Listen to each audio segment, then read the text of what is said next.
Welcome to the Atomic Impact Podcast. I am your host, Jason Osborn, and on this podcast, we interview successful business owners for them to share atomic, impactful lessons that they've learned throughout the course of their business and share them with us so we can learn from them as well. As always, this show is sponsored by the reverse podcast method, the new way to close deals that doesn't rely on any of the old traditional methods that everybody hates. We use this method to book 26 qualified leads and sales calls in 10 days without any ad spend, outreach, or endless social media posting. To find out more, direct message me on LinkedIn to have a chat. That's Jason A. Osborn, and the link to that will be in the show notes below. But on today's on today's show, our special guest is John Wilson. He's the owner of Honest Video and also Xplnr, where at Honest, they provide strategic video content for enterprise teams, and at Xplnr, they provide Xplnr videos for subscription brands. So, John, it's great to have you here on the show, and I want to ask you a question that I always start off with our guests, and that is this. If you were to go back in time, when you started your very first business, what's the number one piece of advice that you would give yourself? Yeah, hi Jason, thanks to be on. Yeah, I think it took us a long time to figure out our own marketing. I would say that's something that a lot of businesses fail in is they fail to start marketing their businesses. And I think what a lot of problem people have, they have great ideas for a business, and the main problem is just nobody knows about that business. You do something, whether it's a service-based business or something, you started a business, you've got all this energy, you've poured it into the services, but nobody knows you exist. So it kind of took us a long time to sort of figure out that sorting out our kind of marketing and sales function sounds like a no-brainer. But if I was to go back in time, that's definitely something I would sort of have. A, I have encouraged people to do that start their own businesses, but B, I would also sort of implement that from day one on our side. Yeah. So your sales and marketing. Can you go into a little bit more depth around it? Because I think it's one of those things where people, they know they need to be doing it on some level. Yeah. But go into some more context behind that. What is it that really made the biggest impact and difference? Or even if you were to look at it the other way, what didn't you do that you wish you would have done different in regards to your sales and marketing? Yeah. So what we've kind of done recently is taken a step back. We've hired additional support to come in and help us do that process. When I first started the business, that was a very kind of inward journey. It was very much about kind of us figuring out our positioning, us figuring out what we thought was good marketing, just kind of doing a bit of networking and things like that without any kind of real system or consistency to it. And something we've done in the last kind of year is we've brought in a consultant. We've actually hired help to come in, look at our positioning from the outside out. That person had scaled a video agency and sold it, so he was a real expert in our kind of field of what we're doing. He looked at our positioning, looked at lots of different kind of the services that we were offering and how we can kind of differentiate that from other video production agencies. It's a very saturated market. Then we just went on to test a kind of bunch of different kind of marketing channels, solutions, and now we have a kind of monthly cadence of marketing content that we're putting out that we're kind of seeing results from. We have somebody that is looking after our like sales on a marketing on a kind of ongoing basis. So yeah, definitely kind of number one piece of advice is if that's not like your area of expertise, get help. Yeah. A couple of things I took away from what you were saying there is number one, have a really clear system Yep. in terms of what your sales and marketing is. And then if you're not clear on exactly what to do or it's not your string, get like almost grow up a little bit Yep. and get some help. And I don't mean that in a demeaning way in anything, but it's like, okay, you got to level up, and get some help around instead of trying to bang your head against the wall and figure it out. So is that pretty much what you're saying around things? Yeah, absolutely. I think I think most people don't have unless you have leads and you have sales and you have all those things happening on a consistent basis, you don't have a business, right? So, if that's not your kind of area of expertise, then find the solution from day one. Try and figure out kind of what profit are we making, whether that's a large, small sum of money or a large sum of money, whatever that is.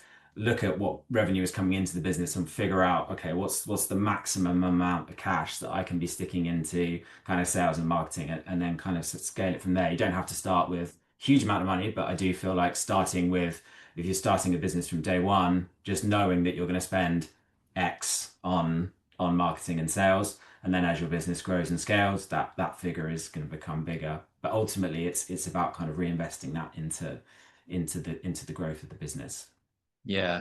One of the things that I think a lot of business owners have around sales and marketing in terms of like kind of fears is, if I invest in this, is it going to pay me back? Am I going to get an ROI? And it's a valid concern. I think every business owner feels that way. And there's always a little bit of a leap of faith on any sort of marketing.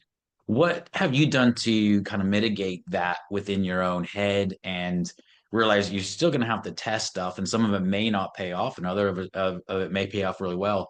How do you navigate that conundrum, so to speak, with that topic? Yeah, so I think you have to have a kind of budget that you're willing to sort of say, if this goes, it's a bit like gambling, right? Like if you stick that money in, you go into you go into the process knowing that you're prepared to spend that sum of money and it not get results. I think that's how you sort of have to look at a test phase and say, this is a sum of money I'm comfortable with spending, and it's a sum of money that I'm comfortable not seeing results from. But ultimately, you can kind of use that budget to test the market, and some of those channels are kind of more instantly gratifying, just in terms of things like we've done PPC campaigns, we've done some outreach, we've done some LinkedIn campaigns, and then we've done things that are slower burning, like investing in my personal brand and making content. So you can't do everything, right? So you just have to figure out like which of these things is right for our business, which of these things is right for me, and you turn the dials accordingly. The ones that you start to see your most clicks and most traffic, then those are the channels you start to spend more money in, and then you can say goodbye to the ones that didn't necessarily work. And I guess each of those things comes with its own risk and reward dial. The more you dial it up and the more you spend, the more you might get out of it. And the same with content. It's, if you're trying to kind of establish yourself as an authority figure, do things like this, host a podcast, appear on podcasts, record content. That's very much kind of putting content out there, expecting people to interact with it. But then, I'm sure preaching to the choir here, but if you put the time in, send the DMs, interact with people's posts, reply to people's comments, share people's comments, that whole kind of ecosystem around content, then you're going to get more. You're going to get more in terms of reach and engagement on your content. So, yeah, it's not sure if that kind of answered your question, but I think there's just a lot of Yeah. things that are kind of in the mix there, and you've just got to kind of test what works and what's right for your business. Yeah, yeah. I think you've answered that really well, because it's not a straightforward answer. And you gave kind of a lot of different scenarios in that. And it's true. Sales and marketing comes down to a lot of testing for sure. So, well, one of the other things that I often like asking people, because I like learning, and I think it's good for the audience to learn as well, for their business. And if you were to look back at your business, and I'd love to know, is there one specific challenge in your business that you've faced that was quite a big challenge? You didn't know exactly how you were going to deal with it. And I'd love to learn like what that was, and then what was the learning you had behind it that helped you get to where you are now? So yeah, I've had a sort of a few things over the years. So I've had Honest is in its fifth year. Prior to that, I was a director of another business, and then prior to that, I was a founder and had another business partner at the time. So the kind of journey of sort of being a founder and growing a business has kind of evolved for me kind of over the years. And I Yeah, think a lot of the biggest challenges I faced were very kind of almost sort of insular in terms of the problems that I was facing in terms of the first business. The term imposter syndrome is a lot more common these days, but it wasn't kind of 10, 15 years ago when I was first starting out.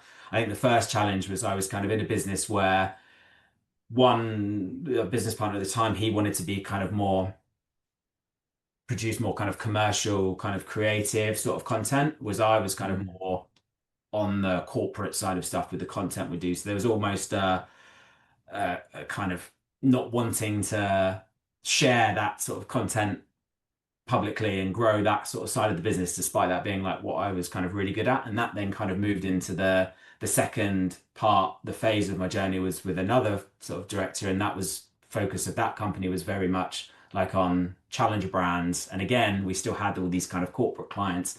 And it was actually probably only nearly 10 years into a kind of a career of running a business that I actually was like, actually, what am I doing here? I'm actually suppressing all the things that I'm kind of naturally good at. I'm naturally kind of good at kind of talking the language of complex organizations and getting under the skin of them and understanding them. And it was really a very sort of long journey to get to that kind of realization that actually this is what I'm good at, and I need to Yeah. find that thing if you're good at and harness that and then build a business around that. It took me quite a long time to realize that. So actually kind of Mm. overcoming that kind of inner challenge within yourself, whatever that is, was probably the yeah, one of the trickiest things in my career. And it's actually just having that confidence to then say, actually, do you know what, this is the thing that I'm really good at. Let's build a business around that. Yeah. Yeah. Yeah. I love that. I love that. That's a lot of pieces involved in that whole imposter syndrome, but also feeling comfortable enough to step out into your own thing and Yeah. own that. And that takes time. I think some people are naturally good at that. I know I wasn't. I had to learn that over time, the saying. Yeah, that's amazing. Well, if you look over the next 2 to 3 years, what is the goal? What are you wanting to achieve with the business? So yeah, on there's I guess two sides to this. So there's Honest, that's been very much having a kind of video agency has always been something that I've had over the last sort of 15 years. So, and it was very much I don't like the term, but a lifestyle business.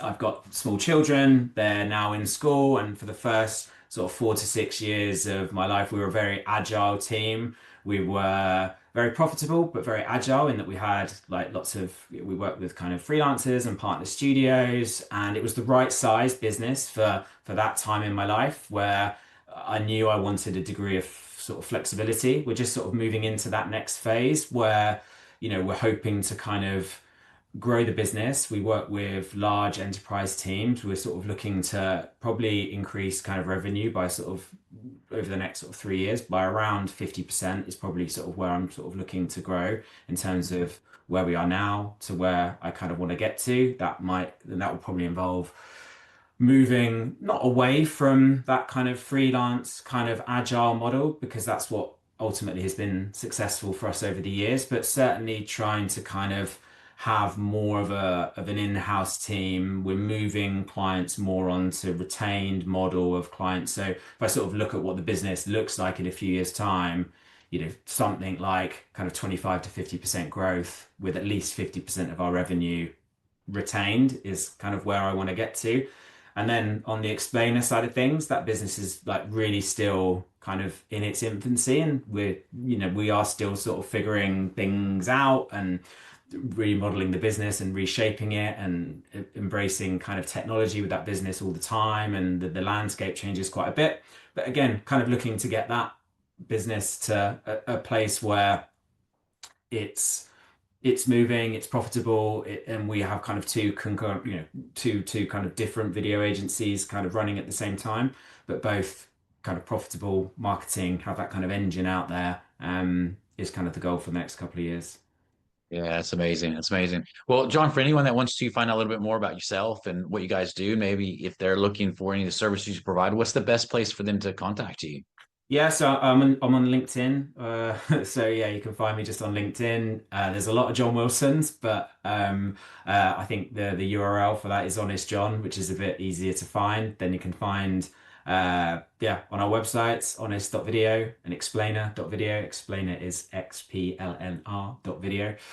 So yeah, find me on LinkedIn, connect on there, and then yeah, check us out.